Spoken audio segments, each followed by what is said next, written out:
मैं इस वक्त बीजेपी के दफ्तर में मौजूद हूं और दिल्ली में जो सियासत का पारा है वो डिप्टी सीएम मनोज मनीष सिसोदिया के घर पर रेड पड़ने के बाद में अचानक बढ़ गया है। आम आदमी पार्टी और बीजेपी के बीच में तमाम सारे आरोप प्रत्यारोप का एक नया दौर चल पड़ा है। और मैं आपको आज इस वीडियो में बताऊंगा कि आखिर बीजेपी के जो नेता हैं उनका इस पूरे शराब नीति के ऊपर में क्या कहना है। बीजेपी के कार्यालय में पुलिस भी लगा दी गई क्योंकि आम आदमी पार्टी के कार्यकर्ताओं के प्रदर्शन करने की संभावना थी इसके चलते। तो सबसे पहले हम आपको सुनवाते हैं मनोज तिवारी की बात, जो बार बार आम आदमी पार्टी जो कह रही है कि शराब नीति पर जो एलजी हैं उस वक्त के अनिल बैजल उन्होंने मंजूरी दी थी, तो उसके ऊपर में मनोज तिवारी क्या कह रहे हैं। और साथ में आपको इसके बाद में सुनवाएंगे कि कैसे जो आम आदमी पार्टी ये कह रही है कि खलीज टाइम्स, न्यूयॉर्क टाइम्स में शिक्षा नीति की तारीफ के ऊपर में तमाम सारे आर्टिकल छपे हैं। उसके आर्टिकल के ऊपर में बीजेपी के नेता प्रवेश वर्मा ने बहुत ही गंभीर आरोप लगाए हैं। उनका ये कहना है कि एक ही पत्रकार, एक ही जैसी फोटो, एक ही जैसी जो खबर है वो आखिर दो बड़े अखबारों में कैसे छप सकती है। एक के बाद एक तमाम सारे जो बीजेपी के नेता हैं वो प्रेस कॉन्फ्रेंस कर रहे हैं और उनके साथ में जो बातचीत है उसको आपको सुनवाते हैं। तो सबसे पहले मनोज तिवारी की बातचीत सुनिए, वो क्या कहते हैं। आज ही दिल्ली सरकार के शिक्षा नीति की तारीफ की दुनिया के एक सबसे बड़े अखबार ने, और आज ही सीबीआई की रेड पड़ गई। ये क्या इनकी शराब नीति का तारीफ किया है क्या? नहीं, शिक्षा नीति का तारीफ। तो ये कार्रवाई तो शराब नीति पे है। हम्म। ये जो आज सीबीआई का छापा पड़ा है, ये शराब नीति पे पड़ा है। और वो शराब नीति जिसका गुणगान करते ये थकते नहीं थे, उसी शराब नीति को आज कुछ सवाल इनसे पूछे जा रहे हैं। मुझे लगता है कि इस देश के लोगों को अच्छी तरह से याद है, ये मात्र अप्रैल 2021 से लेकर और 30 जुलाई 2022 की कहानी है। अच्छा। ये बोलते थे जब इनसे दिल्ली की महिलाएं सड़कों पे आके रो रही थी कि मेरे बच्चों को शराबी मत बनाओ अरविंद केजरीवाल, तो ये बोलते थे नो नो, आप लोगों को समझ में नहीं आ रहा है, रेवेन्यू बढ़ रहा है। जब ये बच्चों के शराब पीने की उम्र को 21 साल से घटा के 18 साल कर दिए, उस दिन दिल्ली जान गई कि ये दिल्ली के बच्चों को शराब पिलाना चाहते हैं। वो कौन सी शिक्षा है साहब जो शराब पिला के दी जाती है? वो कौन सी शिक्षा है, वो कौन सा स्वास्थ्य है जो शराब पिला करके दिया जाता है? 2021 अप्रैल को दूसरी लहर जब चरम पे थी तो 144 करोड़ रुपया शराब माफियाओं का माफ कर दिए दिल्ली का टैक्स। दिल्ली कैबिनेट ने सिसोदिया को शराब नीति में मनमाना बदलाव करने का परमिशन दे दिया। तत्कालीन एलजी ने इस पर आपत्ति जताई तो कैबिनेट से फैसला वापस ले लिया, लेकिन गैर कानूनी काम करते रहे। 8 जुलाई को दिल्ली के चीफ सेक्रेटरी ने रिपोर्ट किया कि इसमें बहुत बड़ा घोटाला हो रहा है शराब नीति में, चीफ सेक्रेटरी ने। उसके बाद 14 जुलाई को ये लोग हबड़-दबड़ में कैबिनेट की मीटिंग बुला के उसको कैबिनेट का जमा बनाने की कोशिश करते हैं।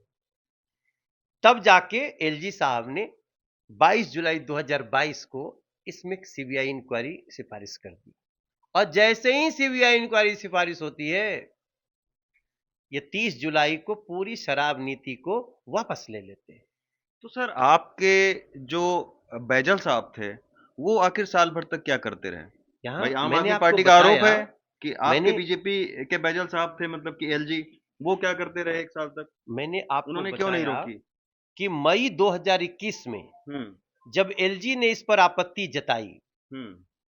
तत्कालीन लेफ्टिनेंट गवर्नर ने इस पे आपत्ति जताई कि आप ये ठीक नहीं, लीगल नहीं है ये, तो कैबिनेट ने अपना फैसला वापस ले लिया।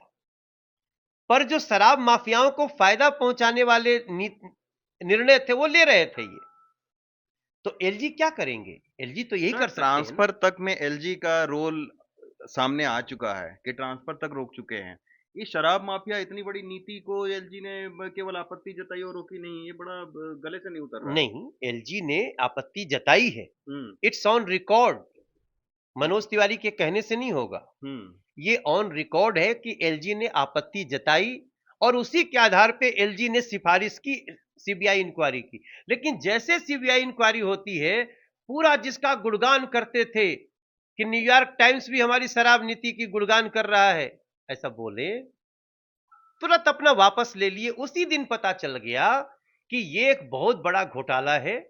तो ये आपने मनोज तिवारी की बातचीत सुनी। अब खलीज टाइम्स और न्यूयॉर्क टाइम्स में जो खबरें छपी हैं, शिक्षा नीति की जो तारीफ की गई है दिल्ली सरकार के, उसके ऊपर में बीजेपी के सांसद प्रवेश वर्मा क्या कहते हैं, उनकी बातचीत आपको सुनवाते हैं। प्रवेश जी हमारे साथ में। अच्छा प्रवेश जी बताइए, न्यूयॉर्क टाइम्स की बड़ी बात हो रही है खबरों की, क्या आप उसके ऊपर क्या आपके आरोप हैं? देखिए, मेरा आरोप है कि जो है आज आम आदमी पार्टी लिकर पॉलिसी के बारे में तो कुछ नहीं बोल रही है। वो ये कह रही है कि हमारी जो खबर है वो न्यूयॉर्क टाइम्स में छपी है और हमें ये देश के लिए बहुत ही गर्व की बात है। बहुत गर्व की बात होती अगर वो जो खबर है वो सच होती। अच्छा। मगर हमने देखा कि आज दो अखबारों में, एक खालिज टाइम्स और एक न्यूयॉर्क टाइम्स, दोनों अखबारों में सेम ही खबर छपी है, वर्ड टू वर्ड उसमें सेम है। ये तो आप कह रहे है, हैं फोटोग्राफ्स भी सेम है? फोटोग्राफ भी सेम है, निकालना जरा ये कह रहे हैं कि बीजेपी का आरोप है कि खलीज टाइम्स और न्यूयॉर्क टाइम्स में जो खबर छपी है उसमें फोटोग्राफ्स और न्यूज ये दोनों बिल्कुल एक समान हैं। तो ये मैं आपको अपने मोबाइल पे दिखा देता हूँ। जी जी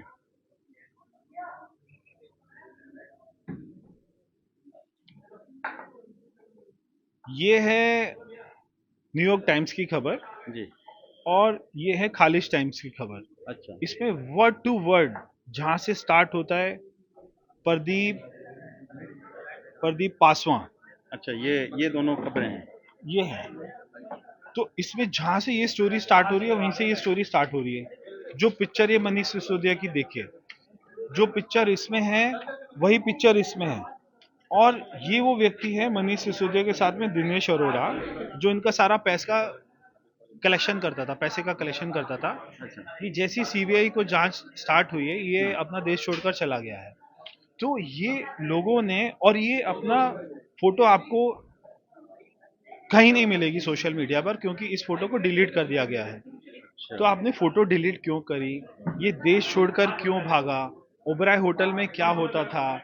जो ओखला में वेयर हाउस था वो किसका था? वहां पर पैसे की बोरियां जो है वो जो बनती थी वो कहाँ जाती थी? तो ये सारी बातों का जवाब दें।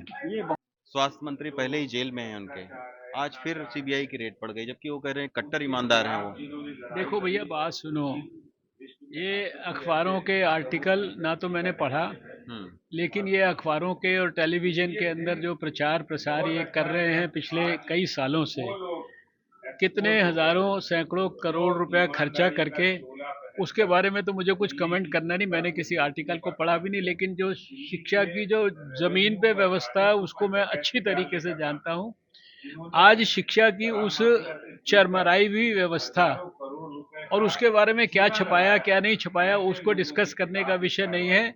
आज तो बात हो रही है एक्साइज की, एक्साइज पॉलिसी की, जिसके कारण जो है इनका उप मुख्यमंत्री जो है वो शायद अब जेल में जाने की कगार के ऊपर पहुंच गया है। उसके खिलाफ रेड्स हो रही है, उसके जो साथियों के जो ऑफिसर्स के खिलाफ रेड हो रही है, जिस एक्साइज पॉलिसी के कारण इन्होंने जो है सैकड़ों करोड़ रुपया जो है इन्होंने इकट्ठा किया।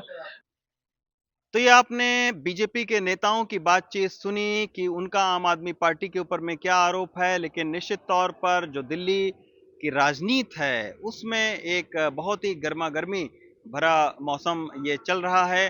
क्योंकि गुजरात का चुनाव है, आम आदमी पार्टी खासी सक्रिय है, तो इसी के चलते कहीं ना कहीं एक बीजेपी की कोशिश है कि यही एक मौका है तो इनको घेरा जाए दिल्ली के अंदर में। यही वजह है कि पहले जो चिकित्सा मंत्री हैं वो जेल चले गए, अभी भी वो जेल में हैं, और अब जो है वो डिप्टी सीएम जो मनीष सिसोदिया हैं उनके ऊपर में भी जो शिकंजा है वो कस रहा है शराब नीति को लेकर। अब इसमें क्या कुछ निकलता है ये आने वाला वक्त बताएगा, लेकिन एक के बाद एक नई नई जो सियासत है, जो नए नए भाषण हैं, जो नए नए आरोप हैं, वो आपको कुछ दिन तक जरूर देखने और सुनने को मिलेंगे। दिल्ली से रवीश रंजन शुक्ला, एनडीटीवी इंडिया।